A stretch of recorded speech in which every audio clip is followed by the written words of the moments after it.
never feel better by drinking alcohol. It's not actually healthy at all.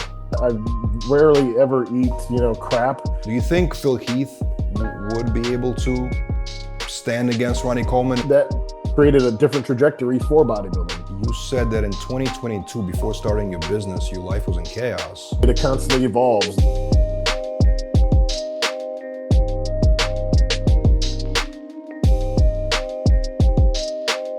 So last time you've competed in 2022, right? So it's been a couple of years. Like I said, I saw you on the Flex Lewis podcast, and you said, you're focused on business right now. Do you still want to compete? Do you think you will compete professionally? I'm absolutely loving dad life right now. Like my son and my wife, they're just amazing, and it's put a whole new perspective and purpose on life. The thing about bodybuilding is, it's very selfish. It's very time consuming. So, and launching in the new business, have a wellness company. And so that's my main focus right now. But, they did come out with the Master Mr. Olympia. That's 40 and over. Next year, I'll be 40. And then it definitely could be an option. If all is going well with business and family, I definitely could see myself getting back on stage. I love it. I live the lifestyle. I train hard all the time. I'm holding about 270, and I'm not trying to, do anything extreme. I'm very healthy. I could show you my labs and be like, man, this is textbook with everything. So I'm very cautious of my health, considering, hey, I want to be around a long time for my son. I want to be here healthy and good. So, but that competitor inside of you says, hey, I see these guys, I still got it in me. Sure. It seems like a lot of guys, from your era of competition and different eras, but they need a reason to come back, right? Like I was talking to Victor Martinez about it. Like it's like I need a reason. Like what's the motivation, right? Like behind it. Like Jay Cutler said he wants $1 million, right, just to get on the stage.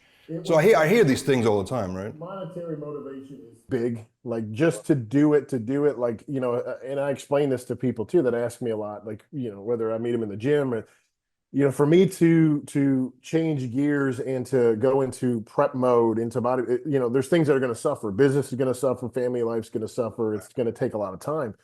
So, is it going to be monetarily worth me for 3-6 months, whatever it is that I decide to prep?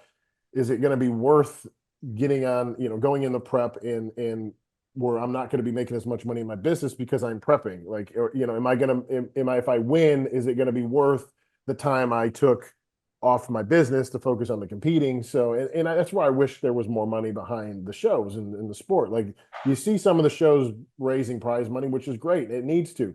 But at the same time, like to get on stage and to compete for 10 grand, you burn 10 grand in a weekend to go to that show. Your trainer, your hotel, your food, travel, like there's 10 G's right there. What's that doing? That's not doing anything. So. Of course, 100%. Tell me about your wellness company.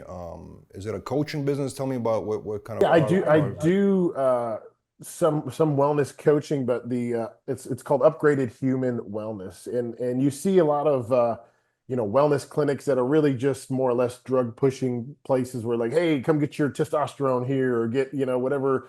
If you want your growth hormone or IGF-1, whatever it is, like that's great. But what we do is more holistic functional medicine, where we can do TRT if somebody needs it, but it's combining like natural health with supernatural if you want it.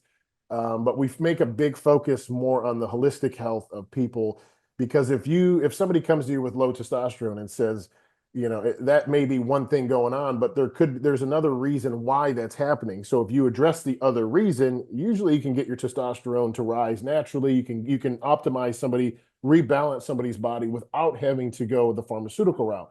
We love pharmaceuticals in the United States and the Western world. Like that is, hey, you got a headache, take a pill. Like maybe there's reasons why you're getting a headache. Are you dehydrated? Or is there some gut health thing going on that you need to address? Like, why are you getting these? Is there a mineral imbalance? Like these are things that we like to do by testing, whether it's with blood work or hair mineral analysis test or organic acid test or whatever it is. Like there's all these different tests, genetic testing we can do. And you could figure out why somebody has their symptoms going on. Why are you tired all day long? Why are you having these skin rashes? Why are you having digestive problems? You correct that with people, man, you changed their life. Like giving somebody just testosterone may help patch, a wound, but it's still not going to fix what's going on. Like, so that's where I wanted to kind of come in and fill a different void in the space of wellness, where it's not just, hey, push drugs and that's great. No, we're gonna address the whole body. What's going on? How are you sleeping? How are you eating? How are you training? How are you addressing stress in your life? These are all things you have to look at holistically to really make people. That's why I call it upgraded human. Upgrade who you are as a human. Is it a telehealth company, meaning that people consult Yeah, you on? we're working on we're working on putting a clinic here in Dallas, but right now it is all telehealth. Yes. Mhm. I want to get your opinion on something since you're in that health space. Red meat and alcohol consumption. I know you're from Texas, right? So steak is big out there. But there's been debate about red meat, right? Some people, just a few years ago, like the whole impossible meat became huge. Now kind of like not as big anymore. But for longevity reasons, red meat, and then we can talk about alcohol afterwards. But red meat, is it good or bad in your opinion? I believe it is good. I think if you eat it, 3 meals a day, it might be a little excess. Like in bodybuilding, so the one thing that I've learned, because for the last year and a half, I've been taking all my integrative health and functional medicine and holistic medicine. I got all my certifications. So it's been kind of rewiring what I knew from bodybuilding, which bodybuilding is very, again, extremes and it's been a lot of sciences that haven't been studied. Like, doses of steroids have never been studied what bodybuilders do, but they work. The way they eat and train hasn't been highly studied, but it obviously works. So, I think the science component to bodybuilding is a very unique and understudied, and they're starting to look more into it. So they're starting to understand it more. But when you look at like wellness and longevity, which is very different than bodybuilding, you have to take into consideration like what red meat will do. So for longevity purposes, if you study like functional medicine and longevity, it's not the best. Red meat isn't the best for longevity because studies say it could increase risks of cancer and the higher it's going to create higher levels of IGF-1 in your body. But for bodybuilding, that's great. You're like higher IGF-1 levels, great nutrition and protein. So the nutrition component, there's nothing better. Like I am a huge advocate of red meat for that. Like especially if you have low iron, if you're just whatever it is, you're trying to gain weight. Like red meat is the most nutritious supplement food in the world. Like there's nothing going to be better. But then you look at, okay, how's the red meat raised? Is it grass fed? Is it grain fed? Like grass fed is going to have a better fat content ratio. So there's things you got to look at and address. But if somebody is healthy, if somebody is living a good lifestyle, eating well, red meat, I use red meat a lot in my nutrition plans with clients because they respond well to it. Like me personally, I love red meat. I respond well to it. So yes, I'm an advocate for it. When you look at stuff like the impossible meats and all that, like those are nothing but just chemical laden toxic crap. Like it's highly Yeah, I heard. processed. You're creating this thing that is fake meat more or less. If you look at it and like the ingredients of it, it is terrible for you. There's so many toxic things in there, toxins that I your heard so body. much about the same thing. It's not actually healthy at all. It's an No, illusion, no. right? Does it fit? Like, if you're gonna want to be a vegan and you can eat something that tastes resembles meat, that yes, you can. But to me, it's not the best thing.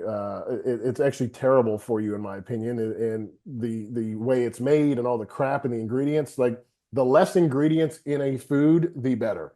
Right. The less, you're not going to have preservatives. You're not going to have all these other things, different oils that are highly, inflammatory in your body, high omega-6 oils, all that kind of stuff that they put in that. I mean, I bet there's stuff like, there's meat glue and stuff that in the United States, it doesn't even really have to be on the label, yet there's this substance that they create that you could have in meats. You're like, what in the world's going on? So I think it's a shame that the United States food system is I think it's broken and it needs to be adjusted and revamped. Because you look at the chemicals that are allowed to be used here versus like over in Europe, it's totally different. Yeah. Yeah. Definitely. What about alcohol? What did you take on alcohol? Because I hear mixed signals about it as well. People say it's absolutely, if you want to live a healthy lifestyle, it should not be even a little bit. You know what I mean? What did you take on alcohol? I personally am not a fan of alcohol. I think if again, going in moderation with things is important. Anything in excess is not good. But if you look at alcohol as a whole, it is a poison. Like at a certain dose, you will become poison. It's just like people that are going to harp on like fluoride.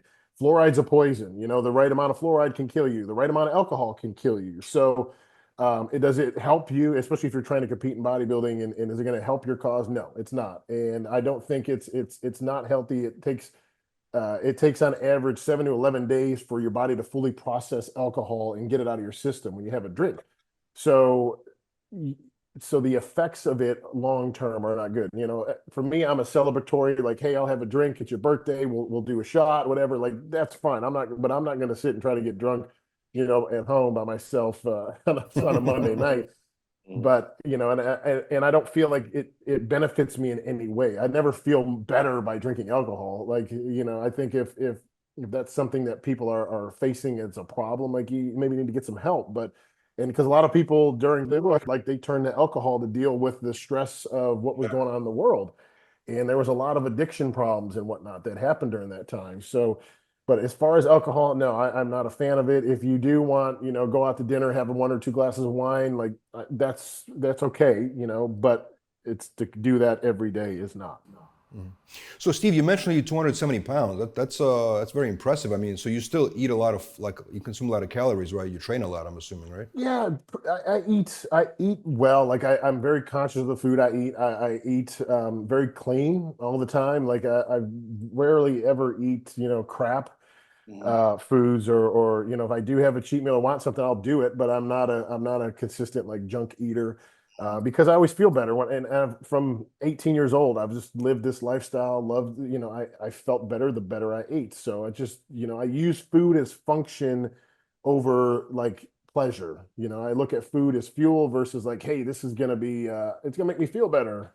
Like, yeah, it does, and food is a drug for a lot of people and people that have food, you know, issues. But for me to hold 270 pounds, it's been from years of training, and like I take I'm on a TRT dose of 200 milligrams a week of testosterone, and people are like, oh, he takes all these drugs. No, I don't. Like if I took it, I'd probably be 290 at the same condition. So like that's the difference for me. But and I'm not trying to hold. I mean, I'm very conditioned too. Like I train with a mixed martial arts guy once or twice a week. Good friend of mine, Guy Metzger, who's a UFC champion. Like we do boxing, we do kickboxing, we do stuff. So like I have really good condition for my size. It's not like, you know, I can't walk down the street without losing my breath. So that's something that I take into consideration too. Like being fit, not only physically looking, but I want to be able to perform as well.